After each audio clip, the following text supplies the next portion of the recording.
बातमाओ, भगवान महावीर स्वामी का जीवन एक आदर्श जीवन रहा। भगवान महावीर कैसे अपने जीवन में किस खदान से निकलकर कैसे वो सिद्धालय तक चले गए। अनंत काल से हम सब लोग उसी संसार में पड़े हैं, लेकिन तीर्थंकर भगवान महावीर स्वामी उस खदान से कैसे निकलकर उस तीर्थंकर की पर्याय तक गए। आप अपने मन में एक विचार करो, एक इमेजिंग करो, एक चित्र बनाओ। एक जंगल बना हुआ है और उस जंगल के अंदर आदिवासी लोग रहते हैं। विदेश क्षेत्र की कहानी है, हमारे भरत क्षेत्र की कहानी नहीं है। विदेश क्षेत्र में हमेशा चौथा काल रहता है, वहाँ हमारे तीर्थंकरों का विचरण हमेशा रहता है। आज भी विदेश क्षेत्र में हमारे तीर्थंकर भगवान का समोसरण विराजमान है। ये पंचम काल यहाँ चल रहा है, लेकिन विदेश क्षेत्र में हमेशा चौथा काल चलता है। विदेश क्षेत्र में एक उद्यान में, एक वन में एक मुनिराज साधना कर रहे हैं और मुनिराज साधना कर रहे हैं। वहाँ पर एक भील का नाम है पुरुरवा भील और उसकी पत्नी का नाम है कालिका। मुनिराज का नाम है सागर सेन। आप विचार करके रखो, वहाँ पर वो मुनिराज साधना कर रहे हैं, एक जिसका भोजन ही मांस खाना है, जिसका भक्षण ही मांस खाना है, और वो व्यक्ति जंगलों में आदिवासी की तरह घूमता है, विचरण करता है। ख्याल करो, वहां पर पशुओं को मारकर वो भक्षण करने का प्रयास करता है। सागर सेन मुनिराज ध्यान मुद्रा में बैठे हैं। आपका मन, आपका चिंतन उधर जाना चाहिए और वो भील तीर कमान लेकर निशाना लगा रहा है। अचानक इतनी घटना घटती है कि एक पेड़ के पीछे उससे कुछ दिखता है, लगता है कि सामने कोई हिरन है और सागर सेन मुनिराज ध्यान मुद्रा में बैठे हैं। श्वास चल रही है या नहीं चल रही है ये भी एहसास नहीं होता है, ऐसे ध्यान की गहराई में बैठे। जैसे ही पुरुरवा भील तीर छोड़ने वाला होता है, अचानक इतना ही होता है, उसकी पत्नी जिसका नाम कालिका था, उसने कहा, स्वामी आप ये तीर चला तो रहे हो, लेकिन एक बार ये तो देख लो कि सामने है कौन। पति ने डांटते हुए कहा कि तू चुप रहे, अगर तेरे बोलने से मेरा शिकार चला गया तो बहुत दिक्कत होगी। सुबह से शाम हो गई है, लेकिन अभी तक कोई भी शिकार हमारे बंधन में आया नहीं है। आप ख्याल करना। पत्नी ने रोका। पत्नी ने कहा, स्वामी एक बार जरूर देख लो कि उसके पीछे है कौन। और सागर सेन मुनिराज को जैसे ही पुरुरवा भील पीछे जाता है, दूर से देखता है, दूर से देखने का प्रयास करता है, देखता है कि एक वन पुरुष बैठे हुए हैं, एक मुनिराज बैठे हुए हैं, एक दिव्य आत्मा बैठी हुई है। जैसे ही वो उनको देखता है, केवल देखने मात्र से उसका जीवन बदलने लगता है, उसके जीवन में बदलाव आने लगता है, उसके जीवन में मन के परिणाम अच्छे होने लगते हैं। ख्याल करो, अच्छे व्यक्ति के सामने जब आप पहुंचते हो, सकारात्मक व्यक्ति के सामने जब पहुंचते हो, तो आपके विचारों में अपने आप बदलाव शुरू होता ही होता है। और नकारात्मक व्यक्ति के पास पहुंचो आप, तो आपके जीवन में नकारात्मक धारणाएं,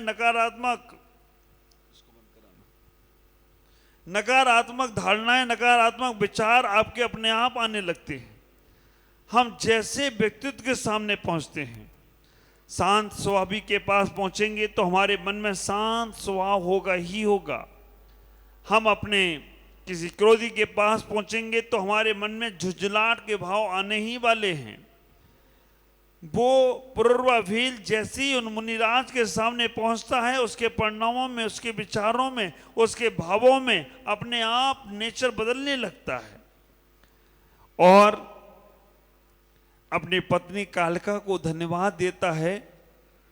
अपनी पत्नी को कहता है कि आज तुमने मुझे बहुत बड़े पाप से बचा लिया, अगर आज तुम नहीं रोकती तो आज पता नहीं किस वन पुरुष की मेरे माध्यम से हिंसा हो जाती है।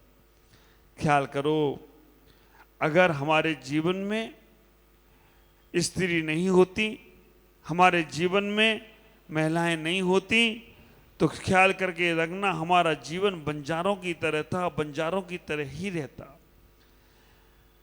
कालिका ने रोकने का प्रयास किया, उस पाप से रोकने का प्रयास किया, और पाप से जब रोकने का प्रयास किया तो उसने धन्यवाद देने का प्रयास किया।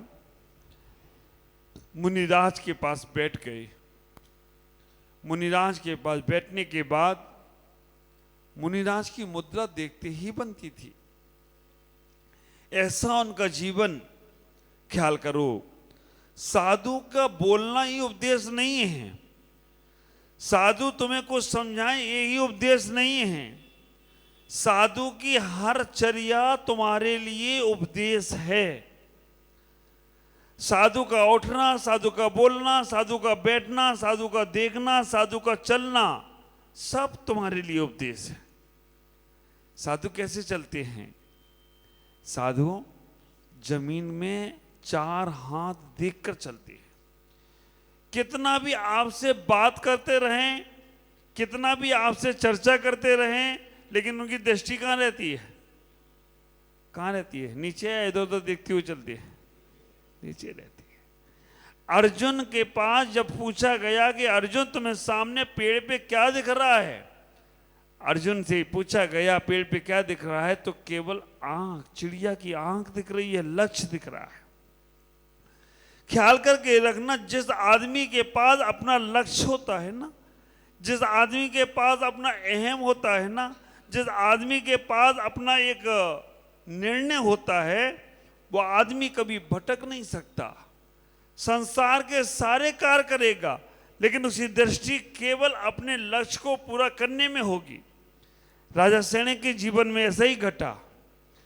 राजा सैनिक, उनके पिता उप सैनिक थे। उन्होंने कहा कि मेरे 101 बेटे हैं, मैं किसको राज सौंपूं? राजा सैनिक के पिता उप सैनिक ने अपने संत से पूछा कि मैं अपना राज किसको सौंपूं? उप सैनिक ने कहा कि तुम अपने बेटों की परीक्षा कर लो, तुम्हारे बेटों की परीक्षा कर लो, जो बेटा परीक्षा में पास हो जाए उसे अपना राज सौंप देना। ख्याल करना, 3 परीक्षाएं की और तीनों परीक्षाओं के लिए बेटों को बुलाया। पहली परीक्षा थी रात भर में ओस से मटका भरना है, मटका सूखा होगा, रात भर में ओस से मटका भरना है। दूसरी परीक्षा थी और तीसरी परीक्षा उन्होंने बताई नहीं, उन्होंने अचानक ली। पहली परीक्षा में सब बच्चों को एक एक मटका दे दिया और कहा कि रात भर में ओस से भरना है। बच्चों ने कहा कि मेरे पिता का दिमाग सटिया गया है, ओस से मटका भरेगा? भर ही नहीं सकता है। लेकिन राजा सैनिक ने वो मटका भर के बता दिया। कैसे भरा होगा? राजा सैनिक ने इतना ही किया कि जितने पेड़ पौधे थे सब पर कपड़ा डाल दिया, मटका खाली था, कपड़े डाल दिए। जैसे वो कपड़ों पर, जैसे ही ओस पड़ी और कपड़ों पे आया जल, उस सब कपड़ों को निचोड़ दिया और मटका भर के तैयार कर दिया हो तो कोई आश्चर्य की बात नहीं है। ऐसे बुद्धिमान थे राजा सैनिक। दूसरे नंबर पर अपने सारे बेटों को भोजन के लिए बुलाया। भोजन के लिए बेटों को बुलाया और भोजन उन सब बच्चों को दिया। और जैसे ही वो बच्चे भोजन करने लगे, 100 खूंखार कुत्ते उनके ऊपर छोड़ दिए। 100 खूंखार कुत्ते छोड़ दिए और कहा कि बेटा, कौन इनमें कुत्तों के सामने अपना भोजन करके बता सकता है? सारे राजकुमार डर गए। उन्होंने कहा मैं भोजन करूं या न करूं, लेकिन इन कुत्तों का भोजन मैं बन जाऊंगा। मुझे अपनी जान प्यारी है, और सारे के सारे भाग गई। राजा सैनिक, ख्याल करके रखना, जीवन में कोई ग्रंथ पढ़ पाओ या ना पढ़ पाओ, लेकिन एक बार सैनिक राजा का ग्रंथ जरूर पढ़ना। सैनिक राजा का ग्रंथ, सैनिक चरित्र पढ़ने का प्रयास करना, आपकी बुद्धि बहुत अच्छी खुलेगी। एक एक प्रश्न उसके। राजा सैनिक ने ऐसा ही किया, सारे राजकुमारों का भोजन इकट्ठा कर लिया। एक हाथ से अपना भोजन करते थे और एक हाथ से सारे कुत्तों को भोजन राजाओं का खिला दिया। आप विचार करके रखना, उनने अपना भी पेट भर लिया और सारों का पेट भर दिया हो तो कोई आश्चर्य की बात नहीं। दोनों परीक्षाओं में पास हो गई, क्योंकि लक्ष्य था हमारा राज सुरक्षित होना चाहिए। तीसरे नंबर की परीक्षा, पिता ने कहा, बेटा हमारे यहाँ आज तुम सब लोगों को सोना है, रात्रि की निद्रा, रात्रि में विश्राम आज तुम्हें यही करना है। अंजू भाई आ गए हैं जगह देखिए, राज हो, हर्षित भी आ जाओ। सुबह से लगे हैं पूरी मेहनत में कि महाराज को कहाँ जाना है, कैसे ले जाना है, कैसे करना है। वास्तव में एक ऐसा व्यक्तित्व है जो जब गुरु आते हैं ना, बंसी घाट पर आ जाएं तो पूरा का पूरा परिवार लगकर साधु की व्यवस्थाओं में लग जाता है। दोबड़ी समाज भी पूरी लगी है, लेकिन वो पूरा भाग कर दौड़ कर करने का प्रयास करते हैं। लक्ष्य है, गुरु को हम साथ सम्मान लाए हैं तो साथ सम्मान पहुंचाना है। ख्याल करके रखना, दूसरे नंबर की परीक्षा में सैनिक राजा पास हो गए। तीसरे नंबर की परीक्षा, सारे युवराजों को अपने महल में बुला लिया, और महल में बुलाने के बाद सबको कहा कि आज रात्रि में विश्राम यहीं करना है। और जैसे ही रात्रि में सब युवराज विश्राम करने लगे, उसी वक्त महल में आग लगवा दी। देखो बड़े लोग परीक्षा कैसे लेते हैं, बड़े लोग परीक्षाएं कब करते हैं, कैसे करते हैं, विचार करके रखना। हमें पता भी नहीं चलता है और परीक्षा हो जाती है, और उन परीक्षाओं में हम पास हो गए ना तो हमारी बल्ले बल्ले है। मैं सुबह बोला था ना, निष्ठा का दीप जले, आंधियां बाधित नहीं होती, श्रद्धा दिल में हो तो दूरियां बाधित नहीं होती। हारते हैं वो जिनको स्वयं पे भरोसा नहीं, और हारते हैं वो भी जिन पर गुरु को भरोसा नहीं। जिन पर गुरु को भरोसा नहीं वो भी लोग हार जाते हैं, क्योंकि तुम इतनी पात्रता पैदा नहीं कर पाए कि गुरु तुम पे भरोसा करें, तो तुम हारे हुए ही लोग हो। राजा को मालूम था कि मेरा बेटा जीतेगा। महल में आग लगा दी, सारे लोग महल छोड़कर भागने लगे। लेकिन जब युवराज राजा सैनिक की बारी आई, राजा सैनिक ने कहा, महल से हम तो निकल जाएंगे, लेकिन राज चिन्ह, सिंहासन, छत्र, चबर अगर ये जल गए तो हमारे पास राज चिन्ह ही नहीं बचेगा। राजा सैनिक ने सिंहासन को रखा, छत्र को रखा और चबर को रखा, और तीनों को लेकर महल के बाहर आ गए। जब उस सैनिक को मालूम पड़ा, उन्होंने कहा, तीनों परीक्षाओं में तुम पास हुए हो। पहली परीक्षा थी कि ओस से मटका भरना है, दूसरी परीक्षा थी कि हमें कुत्तों के बीच में, हमें उन खूंखार डॉगियों के बीच में भोजन करना है, और तीसरी जब महल में आग लगे तो तुम क्या बचाने का प्रयास करते हो। ख्याल करना, ये तीनों परीक्षाएं हमारी हो रही हैं। हमें इस पंचम काल में बहुत ज़्यादा अमृत बरसता नहीं है, बहुत ज़्यादा साधुओं का वचन मिलता नहीं है, बहुत सारे साधुओं के प्रवचन मिलते नहीं हैं, बहुत सारे अच्छे बात नहीं मिलते हैं।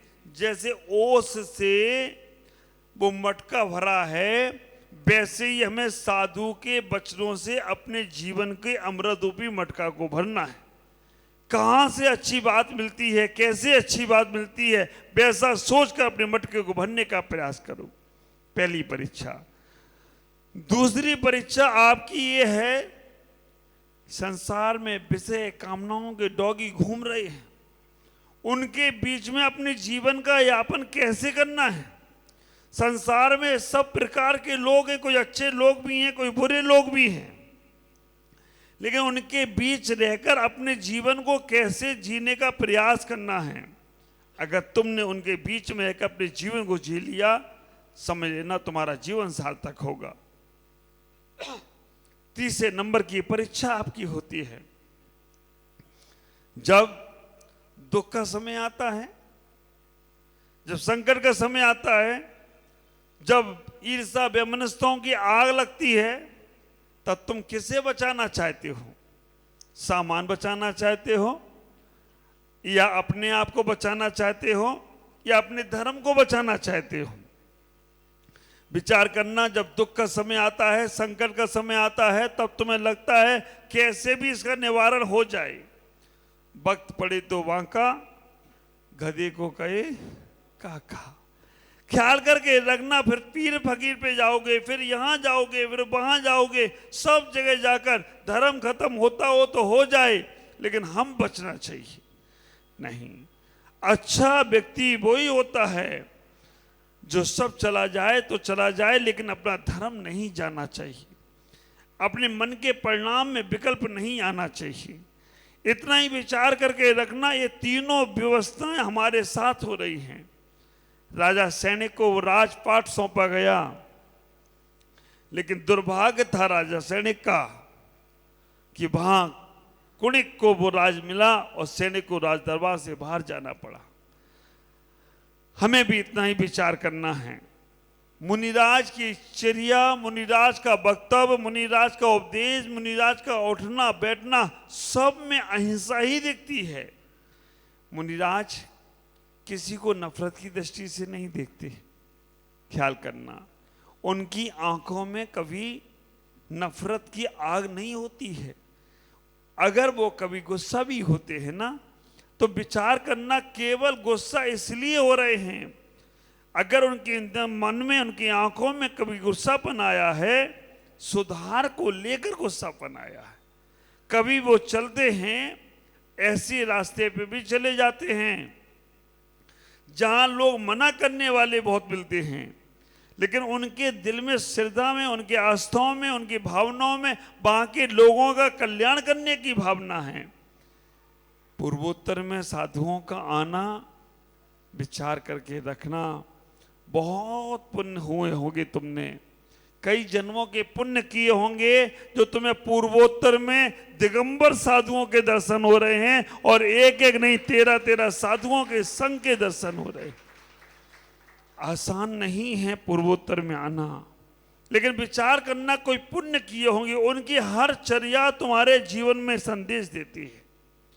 पुररावील जब मुनिराज को देख रहा है, ध्यान मुद्रा में देख रहा है, जैसी ध्यान मुद्रा में देखते हैं, उनके परिणाम में, उनके विचारों में बदलाव आने लगता है, और मुनिराज के सामने हाथ जोड़कर बैठ जाता है। इतना ही कहता है, बाबा जी, हे वन देवता, हे मुनिराज, हे संत पुरुष, मेरे जीवन का कल्याण किसमें होगा, ऐसा कोई उपदेश दो, ऐसा कोई विचार दो, ऐसा कोई नियम और संकल्प दो। ख्याल करना, दो प्रकार के कथानक आते हैं। एक दिगंबर संप्रदाय का कथानक है, जहां कहते हैं कि मुनिराज ने उपदेश दिया 3 मकार 5 अणुव्रतों का। तो मद्य, मांस और मधु, इन तीनों चीजों का सेवन नहीं करना, 5 अणुव्रतों को धारण करना। ख्याल करो, जैन धर्म किसका? जो मानेगा उसका। हम लोग सोचते हैं कि जैन कुल में हमने जन्म ले लिया तो अब हम ही मोक्ष जाएंगे। इतना विचार करना, जैन धर्म किसका? जो मानेगा उसका। हमारा जैन धर्म तो कितना विशाल और कितना विशाल हृदय वाला है। अगर पशु भी जैन धर्म को स्वीकार करता है तो पशु भी परमेश्वर हो जाए तो कोई आश्चर्य की बात नहीं है। ख्याल करना, कंकड़ भी धर्म स्वीकार कर ले तो कंकड़ भी तीर्थंकर हो जाता है। पेड़ पौधे के नीचे अगर तीर्थंकर बैठ जाएं तो उस पेड़ पौधे की पूजा हो जाती है। वो जल पानी जिसको तुम पीते हो, जिसको तुम फैलाते हो, वो जल भी अगर भगवान के माथे पे चला जाए तो जल गंधोदक बन जाता है। आप विचार करके रखना, इतना विशालता है हमारे इस जैन धर्म में। पुरूरवा भील ने मुनिराज से नियम लिया, 3 मकारों का हम सेवन नहीं करेंगे, 5 अणुव्रतों का। भील जैन नहीं, आदिवासी, जिसका जीवन ही मांस खाना था, उसने नियम ले लिया। और उसके नियम लेने के बाद उसके साथ क्या हुआ? मुनिराज सागर सेन जी बैठे हैं, पुरूरवा भील हाथ जोड़े बैठा है, उसकी पत्नी कालका बैठी है। मुनिराज ने संकल्प दिलाया। उसके बाद क्या हुआ आज नहीं, कल बताएंगे। आज इतना ही ख्याल करके रखना, वो पाषाण कैसे परमात्मा बना। 5 दिनों में हम पुरूरवा भील को परमात्मा तक लेके जाना है। आज इतना ही ख्याल करना। जब वो भील त्याग कर सकता है, वो भील आदिवासी भगवान बन सकता है, तो हम जैनी क्यों नहीं भगवान बन सकते हैं? हम मानव क्यों नहीं महामानव बन सकते हैं? हमारे अंदर भी वो ही शक्ति है। उसको पाने के लिए हम अपने आप को जगाएं, तभी परमात्मा बनेंगे। ओम नमः जय गुरुदेव। बोलिए।